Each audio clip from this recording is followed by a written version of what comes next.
Chicken biryani எப்படி பண்ணலாம் பார்க்கலாம் வாங்க. ஒரு 6லேருந்து 7 ஸ்பூன் எண்ணெய் ஊற்றிக்கோங்க. கொஞ்சம் சோம்பு, ஒரு 4 பட்டை, 4 கிராம்பு, 2 ஏலக்காய் தட்டி போட்டுக்கோங்க. ஒரு ஸ்டார் போட்டுக்கோங்க. நான் வந்து 1/2 கிலோ சிக்கன் பிரியாணி செய்கிறதுக்கான தேவையான பொருள் தான் சொல்கிறேன். 4 பிரியாணி இலை போட்டுக்கலாம். 3 ஸ்லைஸாக கட் பண்ணி வச்சுருக்கிற வெங்காயம் ஆட் பண்ணிக்கலாம். 3 ஸ்லைஸாக கட் பண்ணி வச்சுக்கிற தக்காளி ஆட் பண்ணிக்கோங்க. கொஞ்சம் கல் உப்பு ஆட் பண்ணிக்கலாம்.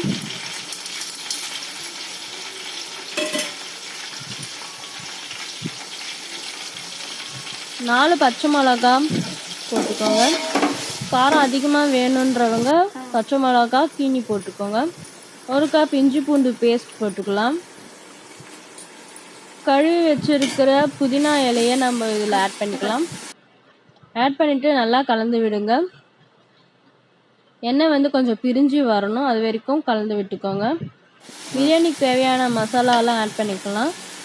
1 ஸ்பூன் மஞ்சள் தூள், மிளகாய் தூள், chilli powder, Kashmiri chilli powder கொஞ்சமாக காரத்துக்கு ஆட் பண்ணிக்கோங்க. தனியாத்தூள் ஒரு 2 டேபிள் ஸ்பூன் ஆட் பண்ணிக்கோங்க. கரம் மசாலா 1 ஸ்பூன் ஆட் பண்ணிக்கோங்க.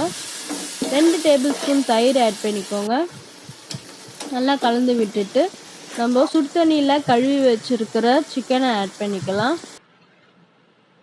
நான் வந்து இல்லை 2 கிளாஸ் அளவு அரிசி எடுத்துருக்கிறேன்.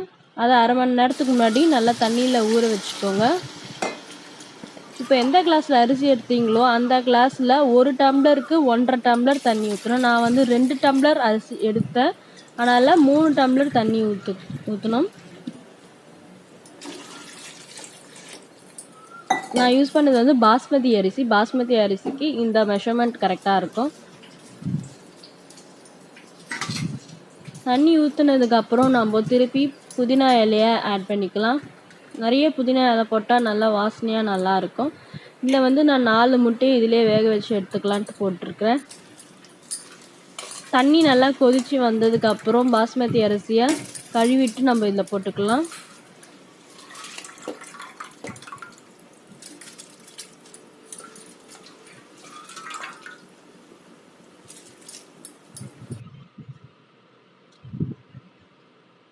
இப்போது கட் பண்ணி வச்சுருக்கிற கொத்தமல்லி, கறிவேப்பிலை இதில் ஆட் பண்ணிக்கலாம். கடைசியாக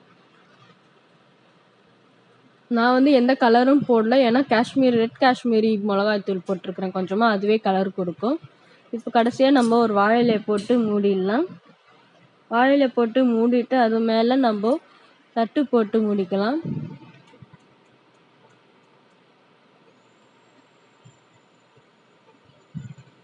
வெயிட் ஏதாவது ஒரு வெயிட் வைங்க. நான் வந்து தண்ணி பாத்திரம் வச்சுருக்கிறேன், அப்படி இல்லைன்னா தோசைக்கல் கூட வைக்கலாம். ஒரு 10 நிமிஷம் ஸ்லோவில் வச்சுட்டு அடுப்பேன், அப்புறமா நம்ம திறந்து பார்க்கலாம்.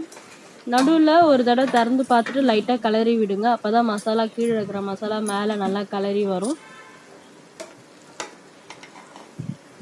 இப்போ ஃபைனலாக சிக்கன் பிரியாணி டேஸ்டியாக ரொம்ப நல்லா ரெடி ஆகிட்டுருக்கு.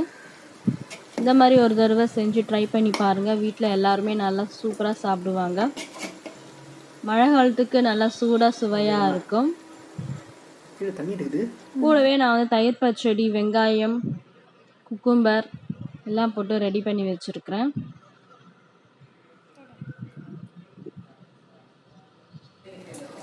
தயிர் பச்சடிலையும் கொஞ்சோண்டு கறிவேப்பிலை, கொத்தமல்லி ஆட் பண்ணிக்கோங்க. சுட சுட சிக்கன் பிரியாணி நம்ம சர்வ் பண்ணலாம். சிக்கன் பிரியாணி,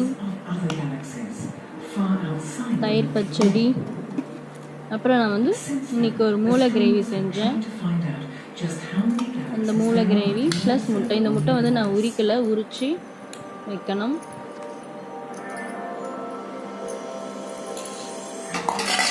எல்லோரும் இந்த ரெசிபியை ட்ரை பண்ணி பாருங்கள், ரொம்பவே அருமையாக இருக்கும். If you like this video, like பண்ணுங்கள், ஷேர் பண்ணுங்கள், சப்ஸ்கிரைப் பண்ணுங்கள். தேங்க்ஸ் ஃபார் வாட்சிங் த வீடியோ.